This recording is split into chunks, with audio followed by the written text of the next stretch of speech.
my name is Aslam Mullah and I am a registered attorney, and in today's video we're going to be covering divorce summons in detail. Why is this important?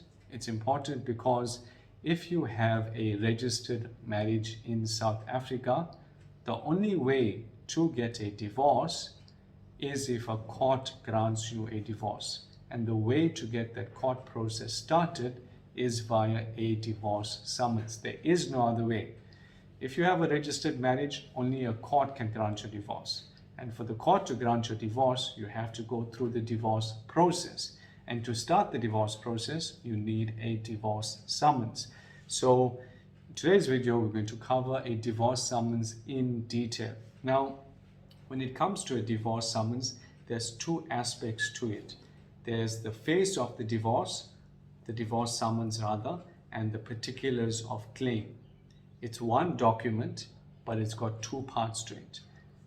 The face of the divorce summons contains the information that the sheriff will use to serve the summons on your spouse or your ex-spouse.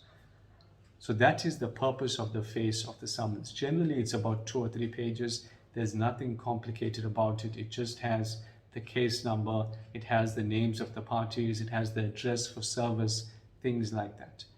Very straightforward document. The second part of the divorce summons is called the particulars of claim. That is a very important part of the divorce summons. Why? Because it contains all of the information that is necessary to get your divorce. So let's go through it paragraph by paragraph. The first paragraph of the particulars of claim will be your details. Your name, your ID number, your address, and what is your occupation.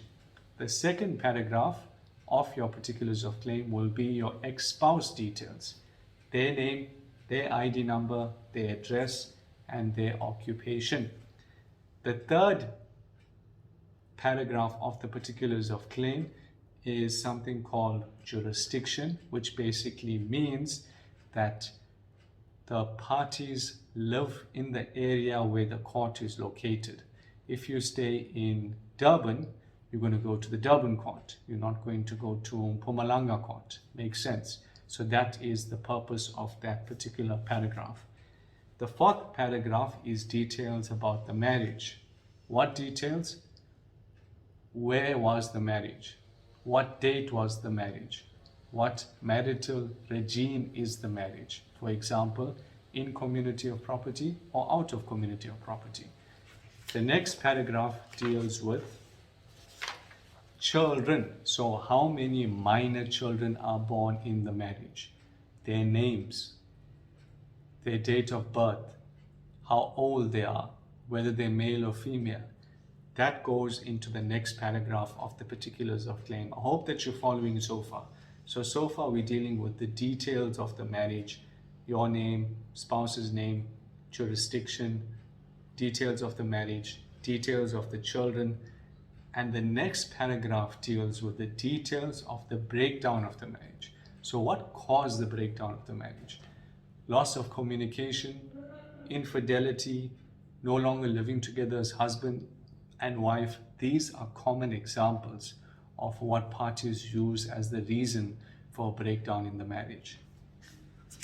So the next aspect deals with pension fund.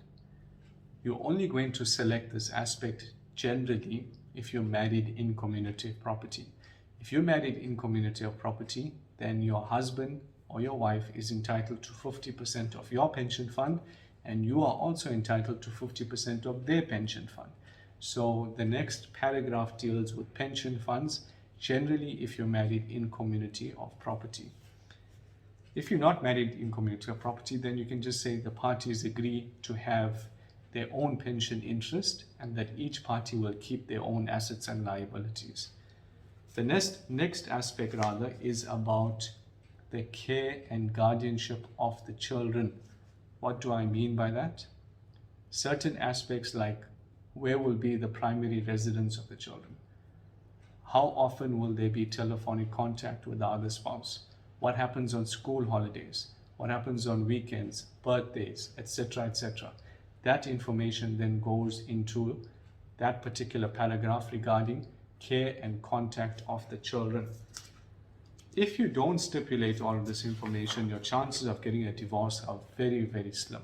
You must have all this information in the particulars of claim. And the last aspect is, of course, dealing with maintenance. Who's going to pay for the children? Who's going to pay for your maintenance? Medical aid, school fees, etc. That comes into that particular paragraph. And essentially, that is the particulars of claim and the divorce summons.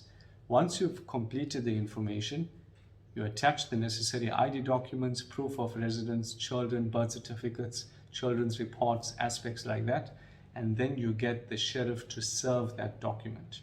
But you must get a case number first from the court that you are going to. You go to court with the summons in POC, they'll give you a case number, and once you get the case number, you get the sheriff to serve that document on your spouse. The best way to locate the sheriff is to phone the sheriff. You type into Google, sheriff near me, phone them and ask if they cover that particular address where your spouse is located. Like I said, it is a challenging process because if you get one aspect wrong, the court might not grant your divorce. I would suggest that try and get the help of an attorney. If you cannot afford an attorney, then at least go to legal aid or go to your nearest court and ask for some assistance. If you need help in your situation, you're also welcome to book an appointment with our office. We will assist you with the paperwork, and you can book an appointment by clicking the link below. I wish you all the best, and I'll speak to you soon.